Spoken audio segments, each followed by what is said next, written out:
The theme of this panel is innovation journeys. I'm going to be asking these panel members over here shortly on your behalf some questions about the nature of the journey that they are on, how it started, what were the stumbles, what were the joys, and where they're going now. Dr. Rao, you a question. From your perspective, the L.B. Prasad Eye Institute, it's a massive scheme.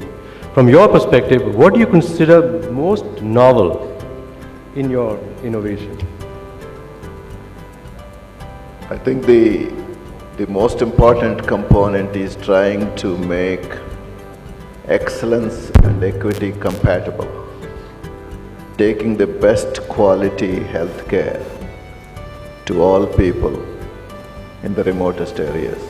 From your perspective, this is the Tata Ace little truck. What do you consider what was most novel about the whole process of innovation or the innovation? So if you look at the product, it was the engine of Ace, the in-house indigenously developed engine, which was the most innovative part of the product as seen by the customer, because if you see today, the engine of the Ace is delivering the maximum value to the customer. You have, as I said, created almost an industry. You led in the creation of an industry. There must have been several challenges in that. What was the biggest challenge that you had in bringing about this change?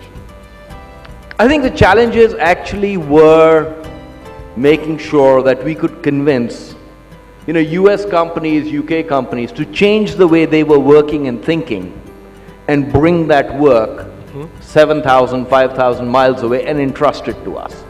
The challenge was to set up a 21st century, state-of-the-art, computer-linked, satellite connectivity-based exchange. That was the challenge. I am the chairman of the board of directors.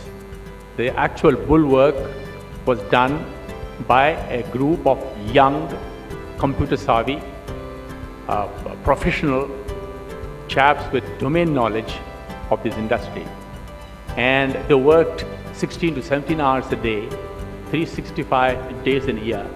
Describe in a minute, how your innovation compares or contrasts with what we just heard. And then what is the challenge of reaching out all these people? Yeah, actually today there is of course enough techniques and the market available for the produce that is there in small town or rural areas. There is enough and more market available.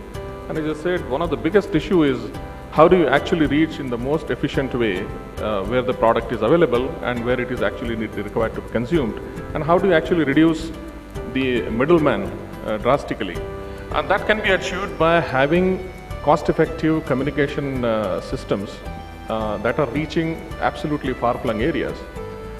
In many ways, over the last 10 years, the Indian PSUs like BSNL or even the private sector now, Reliance or Tata, they have reached, the core network is reaching, like from any village today, within 10 kilometers to 15 kilometers, you have a broadband pipe like a fiber available.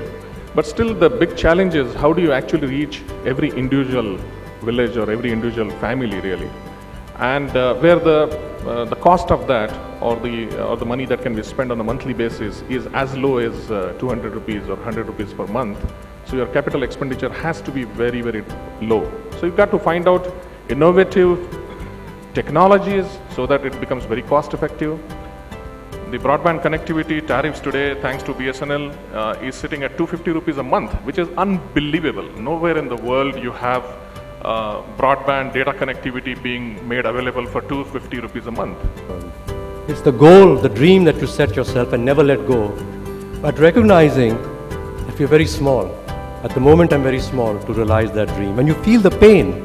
And I think that's what I've noticed amongst all these innovators, as we had interviewed some of them before, that there was a pain they felt in two things.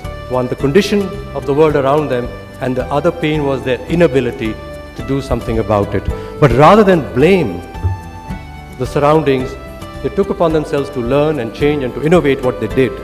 Their ideas, their organization, the way they related and partnered with others so that they could have an impact on the world around them. So the painful discrepancy is the source of innovation. And with that painful discrepancy which arises when you will not let go your dream, but will recognize that you have to change yourself and innovate to be able to realize your dream.